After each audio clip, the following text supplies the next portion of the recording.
Hello friends, कैसे हैं आप सभी। आई होप आप सभी बहुत अच्छे होंगे, बहुत बढ़िया होंगे और अपनी पाइथन की प्रैक्टिस बहुत अच्छे से कर रहे होंगे। तो दोस्तों, मैं दीपांशयन आपके लिए फिर से लेके आया हूँ पाइथन का डे 6। और आज के डे 6 में हम लोग पढ़ेंगे डेटा टाइप्स के बारे में। तो आज हम डेटा टाइप्स के बारे में पढ़ेंगे। पाइथन जो है हमारी विद्या टेक क्लासेस की इस पाइथन प्लेलिस्ट पे आप जाके, अगर आपने पुरानी वीडियोस नहीं देखी हैं तो आप उन्हें देख सकते हैं, आप उन्हें वॉच कर सकते हैं और आपको पसंद आए तो उन्हें लाइक भी कर सकते हैं। और साथ में अपने दोस्तों के साथ उन्हें शेयर कीजिए, क्योंकि ज्यादा से ज्यादा बच्चे, ज्यादा से ज्यादा लोग पाइथन को समझ पाएंगे, सीख पाएंगे। और पाइथन एक ऐसी लैंग्वेज है जो मैंने फर्स्ट वीडियो से आपको बताते आ रहा हूँ कि वो आज के टाइम में बहुत ज्यादा इंपॉर्टेंट लैंग्वेज बन चुकी है। तो दोस्तों, आप लोग सब तैयार हो जाइए। पाइथन का आज डे 6 है और आज हम पाइथन के बारे में और भी बहुत सारी चीजें सीखेंगे।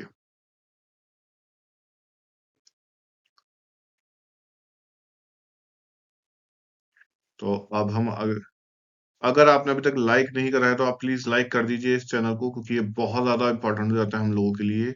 सब्सक्राइब कीजिए इस चैनल को और वीडियो को लाइक कीजिए, ज्यादा से ज्यादा शेयर कीजिए। चलिए आगे बात करते हैं आज day 6 data types.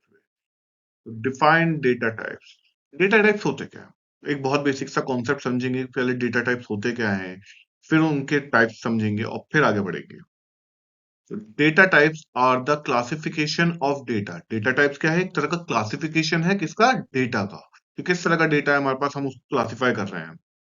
That a variable can hold, जो कि एक वेरिएबल होल्ड कर रखा है। मैंने पिछली वीडियो में आपको वेरिएबल्स पढ़ाए थे, जैसे ए है, ए ने एक वैल्यू 5 ले रखी है या 6 ले रखी है। तो कैसी वैल्यू है, तो उस ए ने जो चीज होल्ड कर रखी है अपने अंदर, वो आपका क्या कहला रहा है, data type. Such as integer, floating point number, in string and more. यानी इसमें बहुत सारी चीजें हैं। इसमें आपके इंटीजर्स होते हैं, floating point number, floating point number यानी डेसिमल नंबर्स आपके, ठीक है। स्ट्रिंग्स यानी आप जो ये अल्फाबेट्स में लेटर्स लिखते हैं, ABCD एक्सेट्रा, वो सब। और भी बहुत सारी चीजें होती हैं। तो ये थोड़ा सा डेटा टाइप्स इन पाइथन में समझते हैं हम। तो हमें बेसिकली जो है 5 तरह की चीजों में जाना पड़ेगा। सबसे पहले हमारे पास आते हैं नंबर्स, उसके बाद हम बात करेंगे सीक्वेंसेस की, फिर हम बात करेंगे सेट्स की, फिर नॉन, और फिर मैपिंग। तो अगर हम नंबर्स में बात करें तो नंबर्स में हमारे पास इंटीजर होते हैं, फ्लोटिंग पॉइंट नंबर होते हैं और कॉम्प्लेक्स नंबर होते हैं। इंटीजर्स के अंदर ये कॉन्सेप्ट आता है बुलियन का, वो बाद में आपको पढ़ाएंगे आराम से, ठीक है। उसके अलावा सीक्वेंस में होता है आपका स्ट्रिंग, लिस्ट और टपल्स। धीरे धीरे सब पे भी हम बात करेंगे। इसके अलावा हम बात करेंगे सेट्स की, हम बात करेंगे नन की, और मैपिंग के जो है बारे में हम थोड़ा बहुत आपको, मैपिंग के अंदर जो डिक्शनरी होता है, डिक्शनरीज, उसके बारे में हम थोड़ा बहुत आपको क्लियर करेंगे। तो आई होप आपको ये सब चीजें समझ में आ रही होंगी।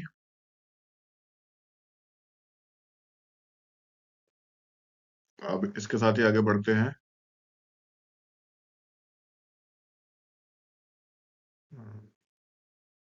जो हमारा, अब अगर हम बात करें तो हम बात करेंगे डेटा टाइप्स इन पाइथन में।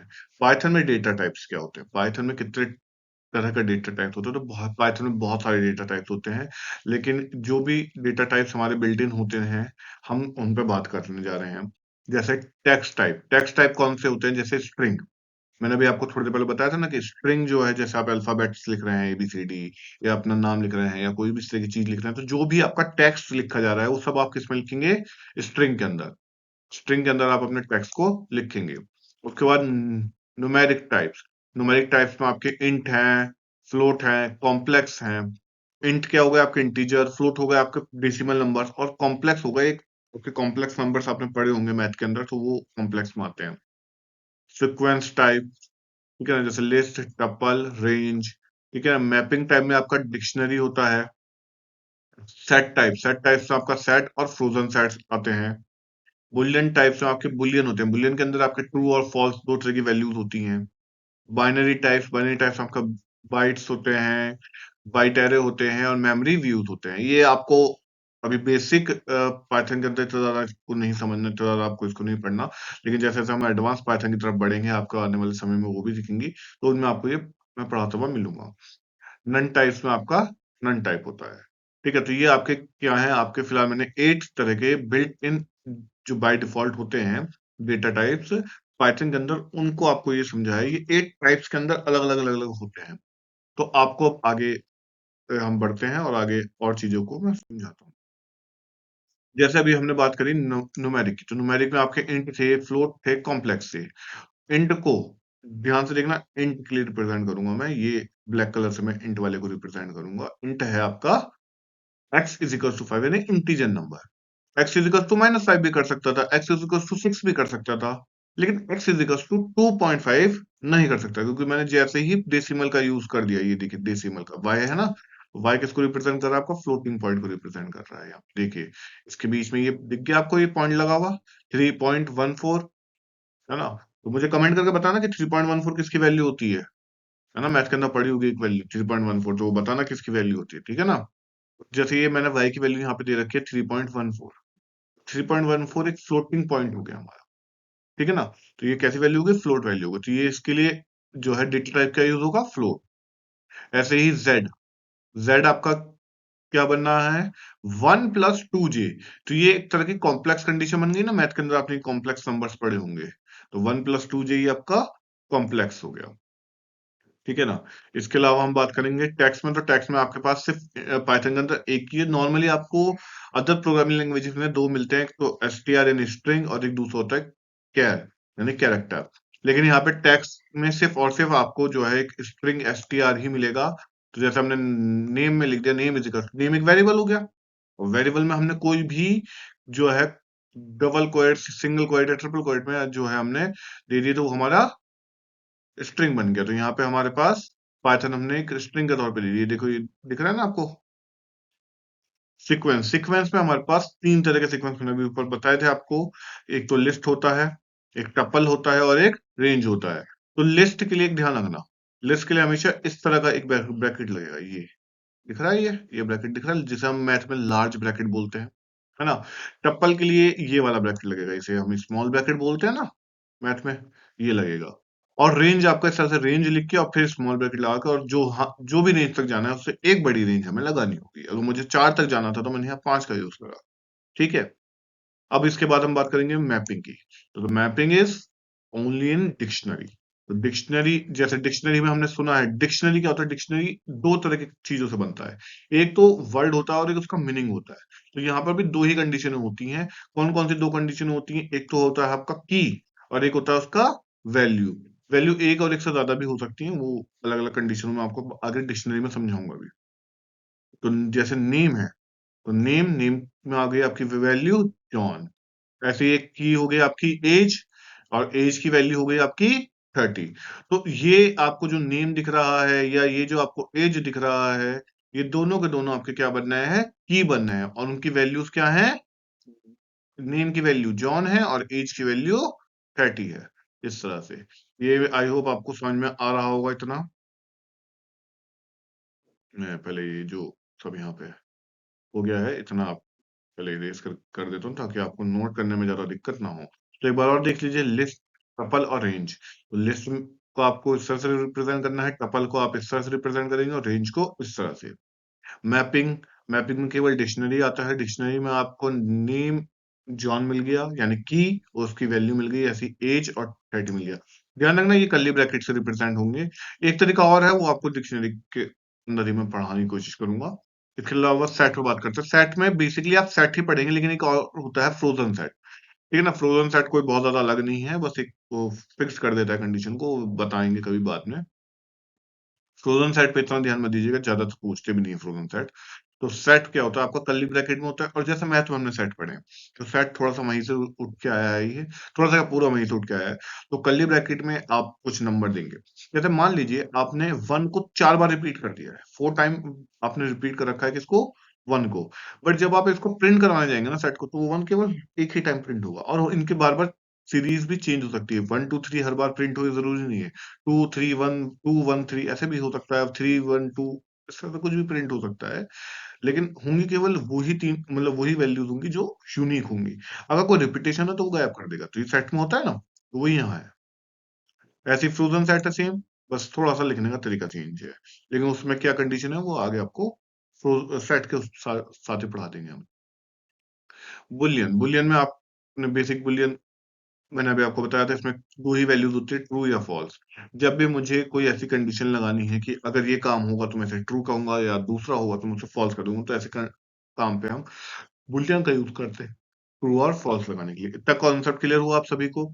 आगे बाइनरी में हम बात करेंगे, तो बाइनरी में बाइट्स, बाइट एरे और मेमोरी, ये भी होता है। तो बाइट्स को हम कैसे रिप्रेजेंट कर रहे हैं, जैसे मैंने बी लिख के उसके अंदर डेटा लिख दिया है, ठीक है ना, या बाइट एरे में सीधा सीधा 5 लिख दिया है, तो इस तरह से हम उसको रिप्रेजेंट कर रहे हैं। स्पेशल टाइप्स में हमारे पास नन होता है। नन बहुत स्पेशल टाइप है, क्योंकि ये कुछ भी नहीं बताता। हमने सीधा सीधा एक वेरिएबल लिया, उसके अंदर नन कर दिया, जो कह रहे कि कुछ नहीं है भैया उसके अंदर, वो खाली है। खाली भी है तो जीरो नहीं है, जीरो अगर ले लेते तो इंटीजर होता। बिल्कुल खाली, उसमें नन है। तो ये सब चीजें आपको किसमें देखने को मिलेंगी? ये सब चीजें आपको पाइथन में, ये पाइथन के डेटा टाइप्स हैं, और ये डेटा टाइप्स को अच्छे से आप लोग समझ लीजिए। आगे बात करते हैं थोड़ा सा अब इसके एग्जाम्पल वगैरह की तरफ। पहले तो एग्जाम्पल से पहले अब डेटा टाइप की बहुत इंपॉर्टेंट चीज मैं आपको बताने जा रहा हूँ। डेटा टाइप में एक होता है आपका म्यूटेबल और immutable data types in Python. Python में म्यूटेबल और इम्यूटेबल डेटा टाइप्स होते हैं। अब इसका मीनिंग क्या है, म्यूटेबल और इम्यूटेबल? तो म्यूटेबल मीन्स होता है कि ऐसे डेटा टाइप जो कि these are data types whose value can be change after they are created. यानी एक बार बनने के बाद अगर आप उनकी वैल्यूज को चेंज कर पा रहे हो, तो वो कैसे डेटा टाइप से? म्यूटेबल डेटा टाइप से। ऐसा भी समझ सकते हैं कि मैं अपने प्रोग्राम में पहले ए को मैंने जो है 3 लिख दिया, तो मुझे बाद में लगा कि यार ए की वैल्यू 5 भी कर सकते हैं, तो मैंने बाद में उसको ए इक्वल टू 5 भी लिख दिया। यानी 3 तो था ही था, कुछ लाइनों के लिए वो 3 तो चला चला, उसका कुछ लाइनों के बाद वो ए 5 के लिए चलने लग गया। तो इस तरह से क्या है, वो चेंजेबल है। तो अगर वो चेंजेबल है तो वो म्यूटेबल है। तो they are data types whose values can be changed after they are created. When you modify a mutable object, it does not create a new object in memory. यानी मेमोरी में कोई भी नया ऑब्जेक्ट नहीं बनाता, ये पुराने ही ऑब्जेक्ट को मॉडिफाई कर देगा, पुराने ही ऑब्जेक्ट में नया काम शुरू कर देगा। लेकिन इम्यूटेबल क्या होता है? अब इम्यूटेबल को समझते हैं हम। Immutable data type, they are the data types whose values cannot be changed after they are created. यानी एक बार बन गए तो बस बन गए, अब आप इनको चेंज नहीं कर सकते। Any operation that appears to modify an immutable object, किसी भी वजह से कोई भी ऑपरेशन में हमें उसको मॉडिफाई करना पड़ रहा है इम्यूटेबल ऑब्जेक्ट को, तो हमें करना पड़ेगा creates a new object in memory. हमें मेमोरी में एक नया ऑब्जेक्ट क्रिएट करना पड़ेगा। म्यूटेबल का फायदा क्या हो रहा है? हमें मेमोरी में एक नया ऑब्जेक्ट क्रिएट नहीं करना। हमें एक ही डब्बा था हमारे पास, एक ही वेरिएबल था, पहले हमने उस पर दूसरा सामान डाला, जैसे मान लीजिए चावल डाल दिए, फिर उसके बाद चावल हटा के हमने क्या डाल दिया, उसमें गेहूं डाल दिया।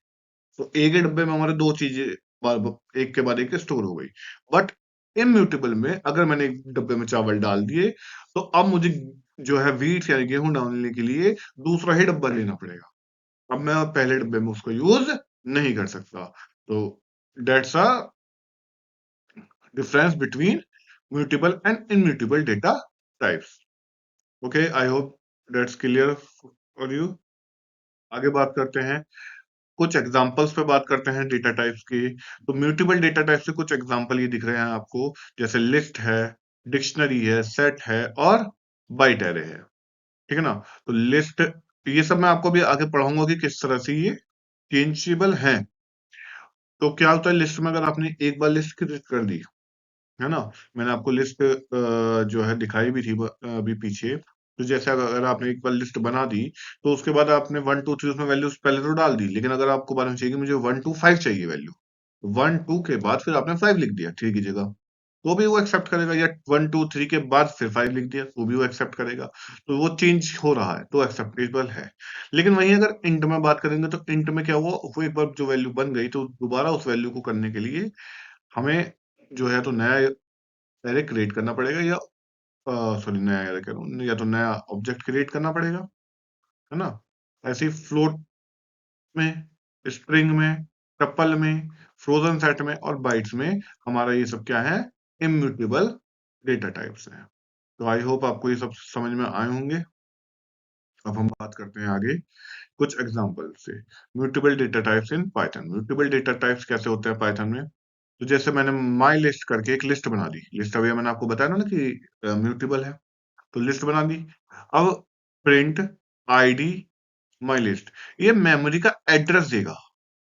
मैंने अगर यहाँ पे आईडी डाल दी, तो ये आईडी ने क्या करा, इस आईडी ने मेमोरी का एड्रेस ले लिया है और उसको क्या करा दिया है, यहाँ पे प्रिंट करवा दिया है। तो आप समझ पा रहे हैं कि हमने क्या करा है, इसकी मदद से प्रिंट करा है आईडी को। जो एड्रेस हमारा मेमोरी में दिया गया था, उस एड्रेस को प्रिंट करा है हमने। अब हमने क्या करा है, माई लिस्ट अपेंड। अपेंड जब भी हम करते हैं तो कोई चीज हम डाल रहे होते हैं। अपेंड करा फोर को, फोर को क्या करा हमने, अपेंड करा, हमने जोड़ दिया है कहाँ पे, माई लिस्ट में। माई लिस्ट में मैंने क्या करा है, फोर को अपेंड करके यानी जोड़ दिया है।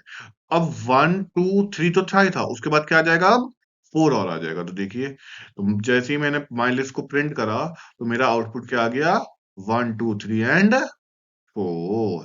तो मेरा अभी तक थ्री तक तो वैल्यू यहाँ पे दी, मैंने स्टार्टिंग में लेके ही चला, लेकिन मुझे अगर जरूरत लगी तो मैंने उसमें जो है लिस्ट डॉट अपेंड करके, अपेंड की मदद से मैंने फोर को भी उसमें डाल दिया। ऐसे ही अब मैं दोबारा आईडी प्रिंट करूंगा, दोबारा उस आईडी में वही सेम मेमोरी एड्रेस आएगा जो ऊपर यहाँ आया था। तो ये दोनों मेमोरी एड्रेस सेम ही रहेंगे, ठीक है ना। अब हुआ क्या इससे, इससे हमें एक चीज पता चली कि बिना मेमोरी के साथ छेड़छाड़ करे, बिना किसी मेमोरी को एक्स्ट्रा स्पेस घेरे, मैंने एक ही मेमोरी एड्रेस पर पहले मैंने वन टू थ्री स्टोर करा था, अब मैंने बाद में उसे फोर भी स्टोर कर दिया। तो ये मेरे ख्याल से आपको समझ में आ गया होगा। आगे बात करते हैं हम इम्यूटेबल डेटा टाइप्स की। इम्यूटेबल डेटा टाइप्स में मैंने स्ट्रिंग ले रखा था, जैसे तो स्ट्रिंग में मैंने हेलो कर दिया। तो सबसे पहले मैंने आईडी का यूज करते हुए उस मेमोरी एड्रेस को स्टोर कराया। अब मैंने कुछ नहीं करा, मैंने दोबारा माई स्ट्रिंग में क्या करा, माई स्ट्रिंग के साथ वर्ल्ड को और जोड़ दिया। इसको और जोड़ दिया, वर्ल्ड को और प्लस कर दिया। तो अब जब मैं इसको प्रिंट करने जाऊंगा, तो आउटपुट हेलो वर्ल्ड हो गया है। और अब जब मैं इसकी आईडी चेक करूंगा, तो अब इसमें एक डिफरेंट मेमोरी एड्रेस आ गया है, ये अलग हो गया मेमोरी एड्रेस और ये अलग हो गया। तो अब इससे क्या हुआ, पहले मेरे पास जो माई एस टी आर करके था वो एक मेमोरी एड्रेस था, उसमें हेलो आ गया। लेकिन जैसे ही मैंने माई एस टी आर को दोबारा लिखा, दूसरी बार लिखा ना, दोबारा लिखती ही उसमें हेलो वर्ड ऐड करा था मैंने। तो हेलो वर्ड जैसे ही मैंने उसमें डाला, अब मैंने उसको उसके आईडी को चेक करा, तो ये अलग आईडी हो गई और ये अलग आईडी हो गई, तो ये दो बन गया। अब एक ही नाम से मेरे पास दो मेमोरी में दो एड्रेस हैं, एक में हेलो सेव है और एक में हेलो वर्ल्ड सेव है। तो इस तरह से आपका जो ये तरीका था, मैं एक मिनट इसको सबको इरेज कर देता हूँ, है ना। तो आपको ये म्यूटेबल और इम्यूटेबल आई होप समझ में आ गए होंगे, है ना। अब हम आज के अपने क्वेश्चन की तरफ बढ़ते हैं, जो हमारा डेली क्वेश्चन है। तो हमारा डेली क्वेश्चन क्या कहता है, हमारा डेली क्वेश्चन आज कहता है कि what are keywords in Python. Python में कीवर्ड्स क्या होते हैं and why they are important, why are they important, कि वो इंपॉर्टेंट क्यों है। Keywords in Python are reserved words, यानी कोई भी हो लैंग्वेज, केवल पाइथन की बात नहीं कर रहे, सारी लैंग्वेजेस में जो कीवर्ड्स होते हैं वो कुछ रिजर्व वर्ड्स होते हैं, that have pre defined meaning, जिनका मीनिंग पहले से ही डिफाइंड है कि ये क्या है, इनका मतलब क्या है, इनका मकसद क्या है, तो वो पहले से ही डिफाइंड है। And can not be used as identifiers, वो आइडेंटिफायर्स की तरह यूज नहीं होते हैं। And they can not be used as identifier. Identifier मतलब आपके वेरिएबल नेम या फंक्शन नेम है, इस तरह की कोई भी चीज, आपकी इस तरह की चीजों में वो यूज नहीं होते हैं। They are used to define the syntax, ये केवल और केवल सिंटैक्स को डिफाइन करने के लिए, and structure of Python language, Python language के स्ट्रक्चर को डिफाइन करने के लिए। Keywords ensure code readability and maintain a standard cross all Python programs, यानी ये क्या करते हैं, ये एक चीज को इंश्योर कर रहे हैं, क्या इंश्योर कर रहे हैं, कि कोड की रीडेबिलिटी को इंश्योर कर रहे हैं, कि कोड ढंग से पढ़ा जाना चाहिए, कोड ढंग से पढ़ा जाए, और maintain a standard across Python programme. यानी सारे के सारे जितने भी दुनिया में पाइथन प्रोग्राम बनने हैं, उनके बीच में एक स्टैंडर्ड सेट हो कि मान लीजिए मैंने इंट लिख दिया, या मैंने इफ एल्स लिख दिया, या मैंने डिफ लिख दिया, या मैंने क्लास लिख दिया, तो वो मैंने जो लिखा है उसका सेम मीनिंग किसी और ने भी अगर पूरी दुनिया में कहीं भी प्रोग्रामिंग पाइथन के अंदर कर रखी है, तो उसमें भी सेम ही मतलब हो। ये नहीं कि मेरे डिफ का मीनिंग अलग हो रहा है, उसके डिफ का मीनिंग अलग हो रहा है, मेरी क्लास का मीनिंग अलग हो रहा है, उसकी क्लास का मीनिंग अलग हो रहा है। मैं इफ बोल रहा हूँ तो मेरे इफ का मीनिंग अलग हो रहा है, उसके इफ का मीनिंग अलग हो रहा है, तो ऐसा नहीं होना चाहिए। तो एग्जाम्पल्स ऑफ पाइथन की कीवर्ड्स क्या क्या है, जैसे if, else, for, while, def, class, return, true, false and none. तो these are the examples. Okay, तो आपको मेरे ख्याल से अब पाइथन समझ में आ रही होगी थोड़ी थोड़ी। अब पाइथन में और ज्यादा आपको इंटरेस्ट जनरल के हो, तो अब भी और आप लोग पाइथन में प्रैक्टिस कीजिए, ठीक है ना, और ज्यादा से ज्यादा पाइथन को ट्राई कीजिए, और कोडिंग जरूर करके देखिए। पाइथन में बहुत सारे वेबसाइट्स वगैरह मिल जाएंगी, वहां पे आपको कोडिंग मिल जाएगी, कुछ आपको हमारी किसी ही एक जो है बॉक्स में आपको मिल जाएंगे, ठीक है ना। चलिए, मिलते हैं आपसे नेक्स्ट वीडियो में। Okay, bye. और चैनल को ज्यादा सब्सक्राइब कीजिए, लाइक कीजिए इस वीडियो को, और ज्यादा से ज्यादा शेयर भी कीजिए और दोस्तों के साथ, ताकि ज्यादा से ज्यादा लोग पाइथन को इजी लैंग्वेज में सीख सकें।